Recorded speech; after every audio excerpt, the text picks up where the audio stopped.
Saludos desde la Universidad de Castilla-La Mancha, desde el campus de Toledo. Les presentamos el trabajo sobre una evaluación tecnológica de figuras de impresión 3D para la exploración táctil como material inclusivo.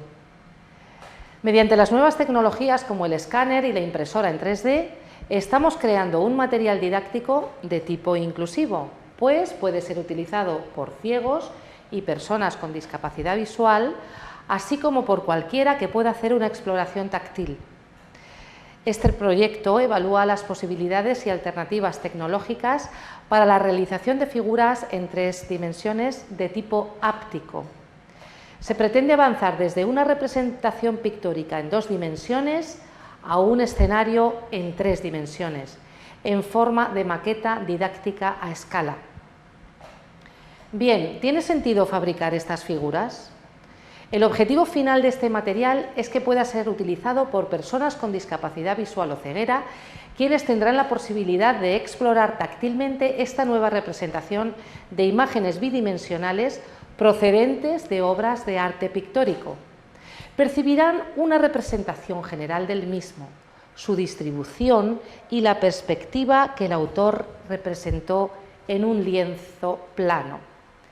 El presente estudio realiza una evaluación técnica del procedimiento empleado para llegar a la impresión en 3 dimensiones de las figuras de un cuadro. La pintura elegida ha sido La gallina ciega del famoso pintor español Goya, el cual se exhibe en el Museo del Prado de Madrid, la capital de España. ¿Por qué es necesario un material áptico? Las personas con una discapacidad visual, ya sea una deficiencia visual o ceguera, no pueden apreciar estas representaciones en 2 dimensiones debido a las diferentes patologías o alteraciones oculares. Esto hace que el tacto sea su principal sentido para reconocer las formas y texturas del mundo que les rodea. También utilizan mensajes desde la audición. El espacio lo perciben a través de sensaciones procedentes de los sentidos y las percepciones del tacto, como son la exploración de los objetos, del oído también, la sensación de profundidad, y de la motricidad, como los desplazamientos en el espacio sobre el que estiman las dimensiones del tamaño y la distancia. Durante las últimas décadas se ha desarrollado un análisis y una metodología específicas para el desarrollo de nuevos procedimientos de enseñanza para personas invidentes, y ha sido en distintas áreas educacionales, como son la educación física, la alfabetización, las tecnologías, la geografía, ciencias naturales. Sin embargo, en la actualidad el arte pictórico es aún un área prácticamente inexplorada en personas invidentes o con deficiencias visuales agudas. ¿Qué se está haciendo con el arte pictórico? Bien, se está ofreciendo material áptico en museos sobre todo. En los entornos escolares se realiza a través de material en relieve, pero en 2 dimensiones, para poder introducir la pintura a personas con este tipo de hándicap. Existen láminas táctiles realizadas con hornos Fuser que reproducen en relieve lo representado en un papel, por calor y utilizando un papel espacial que genera rugosidades. Resultan, por tanto, representaciones en 2,5 dimensión, es decir, que elevan los contornos de las figuras con un cierto relieve. En pantalla tenemos diferentes cuadros de los cuales se han realizado estas láminas y con las que hemos realizado estudios en centros escolares. En estas láminas es fácil percibir las formas del cuadro, pero es complicado reflejar las perspectivas, por lo que suelen ser más utilizadas para retratos o representaciones abstractas. Así, la única forma de que una persona con algún problema visual sea capaz de percibir la perspectiva es creando una maqueta o composición de figuras que realmente represente las 3 dimensiones espaciales. Por lo tanto, este material que estamos fabricando es inclusivo porque pueden utilizarlo, ya digo, distintos tipos de personas, y tanto en museos como en colegios. A continuación van a presentarle otros investigadores la formación del escáner y la impresión en 3D. ¿Cómo se crea la figura en 3D? Para la creación de figuras en 3D de alta repetibilidad, que representen lo que un artista ha expresado en una imagen en 2D, es necesario alguna herramienta que permita el diseño de los modelos digitales previos para poder ser fabricados. Estos modelos son la representación digital de un objeto en 3 dimensiones, como por ejemplo personas o animales.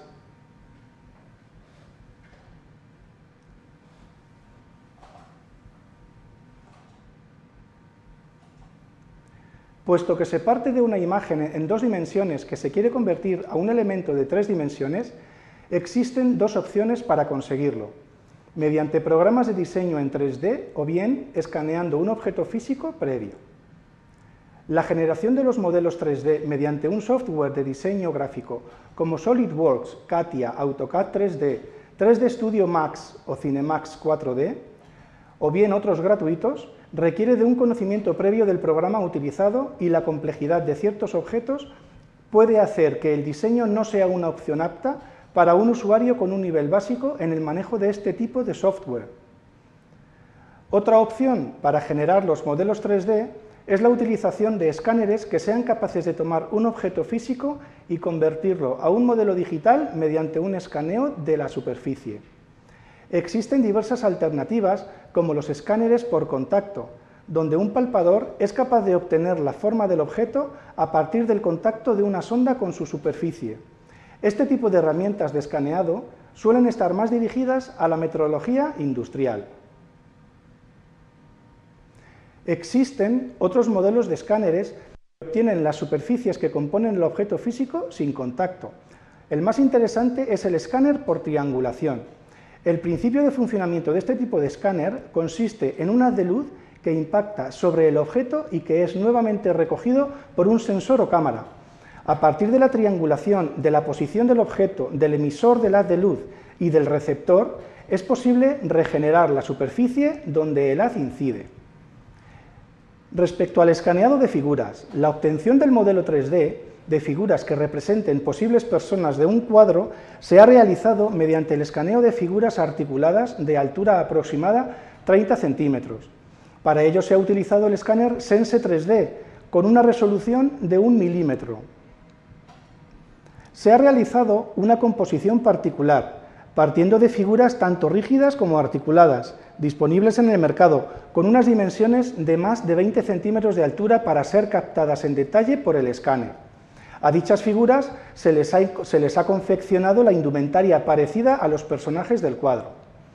Algunos detalles se han añadido utilizando material moldeable como plastilina, jumping clay, arcilla, etc., o material recortable como telas o goma laca. De esta forma, utilizando una figura articulada y varios conjuntos de vestimentas y complementos, se puede crear infinidad de modelos 3D de las distintas personas que componen un posible cuadro. ¿Qué dificultades son las que nos hemos encontrado? Existe una gran complejidad en crear las distintas vestimentas, buscar las posturas correctas, escanear las figuras de forma manual, adecuar la iluminación del recinto y, en muchos casos, retocar el modelo 3D escaneado para eliminar ciertos errores de escaneo. Sin embargo, esta parte es solo necesaria realizarla una vez, obteniéndose el modelo en 3D de todos los componentes de la maqueta y permitiendo a cualquier persona reproducirlo si dispusiese de una impresora 3D. Tras la impresión de prueba de varias figuras, se determinaron los siguientes parámetros de configuración de la impresión: altura de capa 0,2 milímetros, dimensión de relleno al 20%, temperatura de impresión 235 grados centígrados y velocidad de impresión 40 milímetros por segundo. La figura es la captura de pantalla de la aplicación Cura, con estos parámetros de impresión. El aspecto final de algunos de los modelos 3D escaneados pueden verlo en pantalla. El tamaño final de las figuras puede variar entre 50 milímetros y 200 milímetros de altura. El último paso sería la integración de todos los elementos formando la composición en 3 dimensiones del cuadro escogido. En estas imágenes se puede comparar la composición final de la maqueta tras la etapa de integración detallada y el cuadro original elegido para la primera composición, La gallina ciega, de Francisco de Goya. A continuación, otro investigador les expondrá los aspectos de la impresión en 3D. Hola, mi nombre es David Rodríguez Rosa y voy a hablar de la parte de la fabricación del modelo 3D. Una vez obtenido un modelo 3D digital es necesario fabricarlo. Para ello existen dos tecnologías actuales, que es la de sustracción de material y la de adición de material. El funcionamiento de las máquinas de sustracción de material consiste en, a partir de un bloque de dimensiones mayores al objeto que se quiere fabricar, se va quitando material hasta obtener el objeto. Este tipo de máquinas son las máquinas clásicas como el torno o la fresadora, o máquinas más modernas como las cortadoras láser. Luego las máquinas de edición de material trabajan añadiendo material hasta que se obtiene la figura que se desea. La ventaja de estas máquinas es que usan menos material porque están más optimizados y además las figuras pueden ser mucho más complejas. Las más conocidas en este tipo de máquinas son las máquinas de extrusión. Las máquinas de extrusión pueden extruir gran cantidad de materiales, como pueden ser metales y resinas, aunque nosotros nos vamos a centrar en las máquinas de extrusión de plástico, puesto que han sido las utilizadas para este proyecto. El funcionamiento de estas máquinas consiste en calentar un filamento de un material plástico termofusible que se hace pasar por un extrusor de un diámetro inferior. Este nuevo hilo de un diámetro más pequeño se va depositando en una base y se enfría. El proceso se repite capa a capa hasta obtener un objeto sólido. Para ello es necesario un programa que nos convierta nuestro objeto sólido digital en un objeto por capas. Estos programas se suelen llamar capeadores y un ejemplo claro es el Cura, que es de los más utilizados. Ahora vamos a ver los tipos de plásticos que se han barajado y cuál se ha utilizado finalmente. El primer plástico que vamos a ver es el ABS. El ABS es un tipo de plástico muy utilizado en la industria para inyección de molde y quizás por eso se extendió en el tema de las impresoras 3D. Este plástico tiene unas grandes desventajas, como son que al ser calentado y extruido suelta una serie de partículas que son tóxicas. Luego es un plástico que no está pensado para la adición por capas. Esto provoca que muchas de las capas no queden bien unidas y además cuando enfría deforma. Otro de los plásticos, que este es más nuevo, es el PLA, que proviene del ácido poliláctico. Este plástico se obtiene del maíz, la yuca o de la caña de azúcar. Es un plástico biodegradable, es un plástico que está pensado para la adición por capas, por lo que las capas quedan bien unidas y además no deforma cuando enfría. Por último vamos a ver otro plástico que es el que ha sido utilizado para la recreación de estas maquetas, que es el Filaflex. Este plástico tiene unas propiedades elásticas muy buenas, es un elastómero que puede aumentar su longitud en un 700%. Esto hace que las figuras impresas con Filaflex sean muy flexibles. Esta propiedad es una ventaja y una desventaja, ya que necesita un extrusor especial. Aún así decir que muchas impresoras de las que ya hay en el mercado comienzan a tener este extrusor, como es la BQ Whipbot 2, que es la utilizada para el proyecto, la MakerBot Replicator 2 o ciertas modificaciones de la Prusa i3. Ahora bien, a la hora de utilizar una impresora 3D es necesario ajustar unos parámetros de configuración en el programa de extrusión, en el programa de impresión, para crear las figuras. Algunos de estos parámetros son la temperatura de extrusión. Esta temperatura depende prácticamente del tipo de plástico que se va a extruir y lo que nos dice es la temperatura a la que el material hay que fundirlo. Otro es la altura de capa, como se puede observar en la imagen, eso sería una capa. La altura de capa nos dice la altura en la que dividimos cada una de las capas en la que se va a componer la figura. Según aumentamos este valor, evidentemente el tiempo de impresión es mucho menor, pero el acabado superficial es peor. Y otra de los parámetros es la velocidad de impresión. La velocidad de impresión nos está diciendo cuál es la velocidad en la que el extrusor se mueve dentro del área de trabajo. Al igual que pasaba con la altura de capa, si lo aumentamos, el tiempo de impresión va a ser mucho menor, pero el acabado superficial que vamos a obtener va a ser mucho peor debido a errores de posicionamiento. Y por último, igual, si miramos la imagen, se puede observar que las figuras no son macizas por dentro. estas figuras se le crea un mallado interno. Este mallado interno lo que hace es aporta rigidez a la figura y lo que hace es ahorra material y ahorra tiempo. En la impresión con Filaflex además juega un papel muy importante, puesto que nos va a dar mayor o menor flexibilidad al objeto que se quiere imprimir. En el caso de las figuras, lo que se obtiene es una cierta esponjosidad. Este parámetro se suele configurar en Filaflex en torno a un 20% de densidad. Otro de los parámetros, que este es muy importante, aunque no siempre se utiliza, es el material de soporte. Como se puede ver en las imágenes, son figuras que representan personas y los brazos están en voladizo, es decir, no tendrían nada debajo. Si se intenta imprimir una figura así, sin nada debajo, el material, cuando llega al brazo, caería. Para eso se activa el material de soporte, que lo que hace es crear pilares de baja densidad que van a soportar estos voladizos. Además, se puede configurar la densidad del pilar. Hay que llegar a un compromiso entre la densidad suficiente como para que sea capaz de soportar el voladizo y una densidad suficientemente baja para que luego se pueda quitar. Si la configuración es correcta, estos pilares se podrían retirar fácilmente con la mano. Bueno, como se ha podido ver, existe una problemática, sobre todo en lo que es la selección de parámetros. Hay muchos parámetros, nosotros hemos visto 6, pero depende de los programas, hemos visto los 6 principales. Y además estos parámetros no dependen solo del programa y de la máquina, sino que tienen una interrelación entre ellos y el plástico que se quiere extruir. Es decir, un ejemplo sería que si queremos imprimir más rápido habría que aumentar ligeramente la temperatura para que el plástico saliese más fluido. Aún así, gracias a la difusión de los programas de diseño e impresión 3D, es posible guardar esta configuración en ficheros de configuración que son fácilmente extrapolables entre los distintos programas. Además, existen otros tipos de problemas, que son los problemas mecánicos, donde los más comunes son los atascos del extrusor. Cuando el plástico sale, se va adheriendo a las paredes internas del extrusor hasta que lo tapona. Otros problemas que suelen surgir ya con muchas horas de impresión son los de calibrado. La máquina se descalibra en los ejes, lo que hace que existan errores de tolerancia.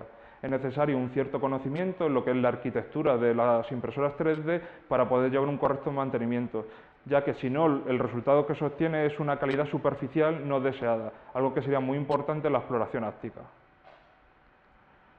Para acabar, vamos a ver cuánto cuesta una figura. Para ello vamos a dividir el coste del proceso en dos grupos. Hay un primer grupo que es el coste que se va a asumir en la fase de diseño, como es el caso del escáner para escanear la figura, los muñecos altamente articulados o las vestimentas. En nuestro caso este precio está en torno a unos 500 euros.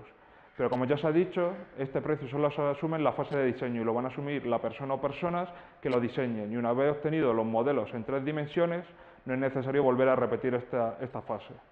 El segundo coste ya sería un coste de replicación, que asumiría toda aquella persona que quiera volver a replicar la maqueta. Es obvio que este precio va a depender de la maqueta que se quiera fabricar. Si analizamos el precio del cuadro de la gallinita ciega, que son unas 10 figuras, el precio andaría en torno a unos 130 euros, teniendo en cuenta que necesitamos unas 100 horas de máquina para obtener todas las figuras. Luego, aparte, el precio de la máquina son unos 1.500 euros. Si lo que se desea es fabricar un número limitado de maquetas, como una o dos maquetas, evidentemente asumir un precio de 1.500 euros por una máquina puede no ser asumible. Para ello decir que existe la posibilidad de la subcontratación de la fabricación de las figuras. Hoy en día hay muchas empresas especializadas en consumibles y en impresión 3D y el precio andaría en torno al doble del mencionado anteriormente, pero que es una ventaja si lo que se quiere es un número limitado de maquetas. Muchas gracias.